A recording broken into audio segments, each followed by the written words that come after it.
Salut, bienvenue sur ma chaîne de McLap TV. Aujourd'hui, on va parler de la prochaine récession qui s'en vient et quel effet que ça va avoir sur le Bitcoin. Donc, si vous n'êtes pas abonné, faites-le maintenant parce que je vais sortir plusieurs vidéos dans la prochaine semaine qui vont vous préparer à ce qui s'en vient et pour que vous puissiez même faire de l'argent lors de la prochaine récession. Donc, abonnez-vous et laissez-moi un pouce en l'air si vous voulez m'encourager. Sur ce, c'est parti. Je vous montre ce qui se passe dans le marché en ce moment. On va regarder le SP500. Le SP500 est un indice boursier basé sur 500 grandes sociétés cotées sur les bourses aux États-Unis. Donc, on regarde dans la dernière récession qui était en 2009, où est-ce que plusieurs personnes ont perdu leur emploi, plusieurs personnes ont fait faillite. Et encore aujourd'hui, il y a des gens qui vivent des séquelles de la dernière crise financière, le dernier crash boursier. Et l'affaire, c'est que plusieurs personnes prévoient un crash boursier dans la prochaine année. Et puis, si on regarde où est-ce qu'on est en ce moment, on voit que depuis 2009, on a monté en flèche. On a monté en flèche et vous savez, tout ce qui monte, si on regarde ici, c'était la même chose. On a monté en flèche et ici, ça a stagné et ça a crashé. Et qu'est-ce qui se passe en ce moment? Regardez la grosse montée qu'on a eue. Elle était beaucoup plus grosse que celle-là. Donc, regardez la grosse montée. Attendez-vous, est-ce qu'il y a une correction? C'est sûr qu'il va y avoir une correction. Je suis pas mal sûr à 100%. Et l'affaire, c'est que ça va crasher dans la prochaine année, possiblement. Et ça s'aligne à ça. On voit qu'il y a de la stagnation. Finalement, ça a de la difficulté à monter. On va regarder dans le dernier 6 mois. On voit dans le dernier 6 mois, là, ça a envie de monter. Mais finalement, ça n'a pas envie de monter tant que ça. Ça a le goût de redescendre. Dans le dernier mois, on voit qu'on est en pente descendante. Donc, regardez la belle petite ligne qui est en train de se faire vers le bas. Donc, attendez-vous à ce que ça recommence à descendre. Ce qui veut dire que, si on regarde ici, là, sur le long terme, on peut s'attendre à ce qu'il y ait une grosse descente. Et on regarde le Dow Jones rapidement. Dow Jones est aussi un autre indice boursier. C'est le plus vieux indice, le plus vieil indice des bourses de New York. Et le plus vieil indice boursier du monde, Donc, c'est un très, très, très vieux indice boursier, donc très fiable. On regarde le graphique qui ressemble pas mal similaire à celui du SP500. On regarde le maximum. Même chose en 2008-2009. On voit qu'il y a eu un crash boursier ici qui a affecté le monde entier.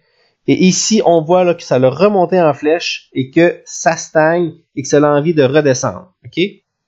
Et dans le dernier 6 mois, même chose. Dernier mois en pente descendante. Si on regarde sur 5 jours, c'est pas mal stable. On voit pas que ça monte non plus. Mais quel effet tout cela va avoir sur le Bitcoin? Et c'est ça que je veux parler principalement. Donc, on regarde ici dans le dernier mois. Le 10 mai. Regardez bien ce qui s'est passé. On a eu une grosse chute du 13 mai au 13 mai. Mais qu'est-ce qui s'est passé cette journée-là? Dans le marché de la crypto-monnaie, dans le Bitcoin, on va aller voir. Donc, du 10 au 13 mai, regardez ça ici. On s'en va le 8, le 9 et le 10 mai, Du 10 mai au 13 mai, regardez ce qui s'est passé avec le Bitcoin. Paf! Une grosse montée dans le prix du Bitcoin, dans le marché des crypto-monnaies. Les valeurs, les gens ont fait du 10, 15, 30% simplement à cause de ces journées-là, du 10 au 13 mai. Donc, lorsque le Dow Jones a chuté du 10 mai au 13 mai, eh bien, le Bitcoin a fait des gains. Qu'est-ce que ça veut dire? Pensez-y 2 secondes. Là. Les indices boursiers chutent et pourtant, le Bitcoin continue à monter. Le Bitcoin, là, depuis son début a commencé en 2009. Pour ceux qui ne savaient pas, là, le Bitcoin a commencé en 2009. Qu'est-ce qui s'est passé en 2009? Rappelez-vous, la récession. Et le Bitcoin est apparu direct dans cette période-là. Pourquoi est-ce que le Bitcoin est apparu dans cette période-là? Vous le savez que le créateur du Bitcoin, personne ne sait c'est qui. C'est Satoshi Nakamoto, mais personne ne sait réellement c'est qui. Et ça a apparu dans ce temps-ci. Et là, on voit que le marché boursier, il monte. Et quand il y a des chutes, eh bien, le Bitcoin, il monte. Et ça, on regarde là, depuis là, je peux juste avoir les statistiques depuis mars 2013 sur ce site-là, mais si vous allez sur d'autres sites internet, vous allez voir l'historique du Bitcoin depuis 2009. Au départ, en 2009, là, ça valait 1 cent, même moins que ça, un Bitcoin. Mais en mars 2013, ça valait dans le coin de 50 piastres. En fait, ici, ça valait 93. Et ici, il y a eu une grosse hausse en 2013. Ça a monté à 1000 $ et ça a rechuté. Ça a redescendu à 200 $, 200 $. Et là, les chiffres que je vous dis, là, c'est les chiffres qui sont écrits ici, là, pour ceux qui sont pas capables de suivre. C'est la ligne, là, quand on avance, c'est le prix de vis-à-vis où est-ce qu'on est. OK? Donc, le prix qui est ici. Et en 2017, bang, on est monté jusqu'à 13 000. En fait, c'était beaucoup plus que ça, là. Parce que là, on regarde sur une moyenne. Si je viens comme ça, on va le voir encore mieux. Ça a monté jusqu'à 18 960, mais en réalité, c'est plus que ça. C'est à peu près 20 000. C'est juste parce que là, ils font une moyenne rapide. Je vais aller voir, en fait, avec ça ici. On va voir un petit peu mieux. Donc, depuis 5 ans, ça a monté dans les alentours de... On va voir le bout de la flèche ici. C'est ça, 20 000 US. Exactement à 20 000 US. Ça l'a frappé et ça l'a redescendu. Et là, on voit là que c'est en train de remonter en flèche, OK? Donc, combien de chandelles vertes comme ça qu'on va avoir? On risque d'en avoir encore plusieurs. Donc, moi, je mise sur le Bitcoin sur le long terme parce que ça monte alors que le Dow Jones a envie de descendre. Oui, il y a eu une bonne récession ici du Bitcoin et c'est normal parce qu'il y en a toujours des récessions du Bitcoin à toutes les 3-4 ans. Ici, c'était la même chose. On avait passé de 200 à 1200, donc il y avait eu une correction. Et puis finalement, ça finit toujours par augmenter. Rappelez-vous, le Bitcoin valait même pas 1 cent en 2009. Il a passé de 1 cent à 1 $.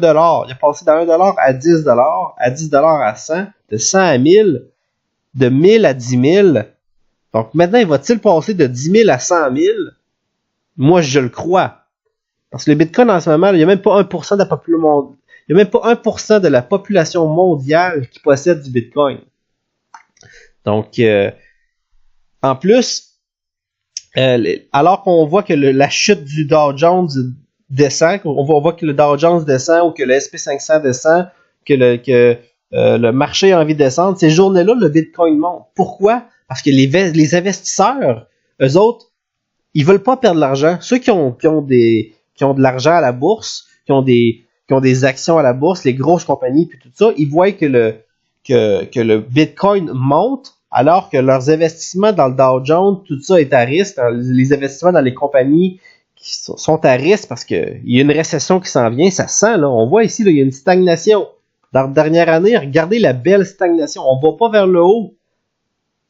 Tu sais, dans les dernières années, dans les derniers 5 ans, là, ça montait, là. Ça montait vers le haut. Mais là, ici, on a une vraie stagnation qui est anormale. Ça sent la descente.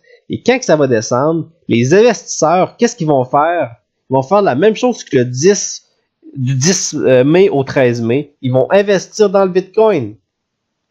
Et la valeur du Bitcoin va faire la même chose qu'elle a fait depuis le début. OK? Elle fait toujours x10. Regardez ici, là. Ici, ça valait absolument rien et puis ça fait toujours des vagues. Toujours une plus grosse vague. OK? Alors, regardez les vagues, là. Quand on la regarde de proche, c'est là qu'on voit que c'est frappant. Tu sais, les autres qui ont vu ça à ce moment-là, ils se disaient « Ah, ça va-tu vraiment faire ça? Ça va-tu vraiment rester de même? » Ceux qui ont acheté ici, ils se disaient, ils étaient tous déprimés en se disant « Hey, je viens de perdre mon argent, regarde ça vient de chuter. » Ouais, mais sois patient, parce que regarde. Et voilà, on va juste laisser ça de même. Ça fait ça ici. Là, on est probablement à ce moment-là aujourd'hui. Il y a une petite correction, et puis paf, c'est reparti. C'est reparti, puis là, regarde là, quand je recule, ça monte en fou. Ça reparti, paf. Ça l'a monté vraiment haut. Jusqu'à 20 000. Donc de 1000 à 20 000. Et puis là, on est en train de repartir vers une autre vague. OK? Ça va monter vraiment haut. Je m'attends à ce que ça monte dans le coin de 100 000 d'ici fin 2020. OK? Je me laisse jusqu'à 2020. mais je suis pas mal sûr que d'ici 2020, on va être à 100 000 $ pour la valeur du Bitcoin. Donc, bref, ce que je veux que tu retiennes de cette vidéo-là, c'est que le Bitcoin va monter au fur et à mesure que la prochaine récession arrive. Et vous le savez, là, la récession, elle s'en vient. Il y a plusieurs personnes, même les médias en parlent, mais pas beaucoup. Pourquoi est-ce qu'ils en parlent pas beaucoup, les médias? Parce que ça fait peur au monde. Et si le monde a peur, le monde va vendre, et puis la récession va devenir réelle. Donc, les médias essaient de calmer les tensions le plus possible pour que les gens gardent leur argent dans les actions, pour que les gens continuent d'acheter et de faire rouler l'économie. Mais vous le savez, il y a des tensions politiques extrêmes en ce moment, des grosses tensions politiques, et ça va faire que le monde va se diriger vers la crypto-monnaie, le Bitcoin, parce qu'ils vont avoir peur de ce qui se passe avec les gouvernements. Le Bitcoin, c'est décentralisé. C'est de l'argent contrôlé par le peuple. Le monde va avoir beaucoup plus confiance en ça que de continuer à se faire runner par le gouvernement. Donc, grosso modo, c'est ça.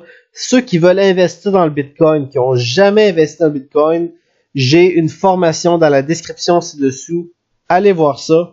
Si vous voulez faire des recherches sur la prochaine récession qui s'en vient, allez sur Google, écrivez récession, signaux.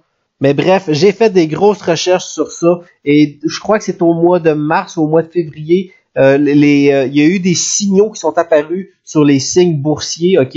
Et dans les 10 dernières récessions, dans les 9 dernières récessions qu'il y a eu dans l'histoire du marché boursier, 8 fois que ces signaux-là sont apparus, il y a eu une récession. Il y a simplement eu une fois que c'est pas arrivé et le même signal, le même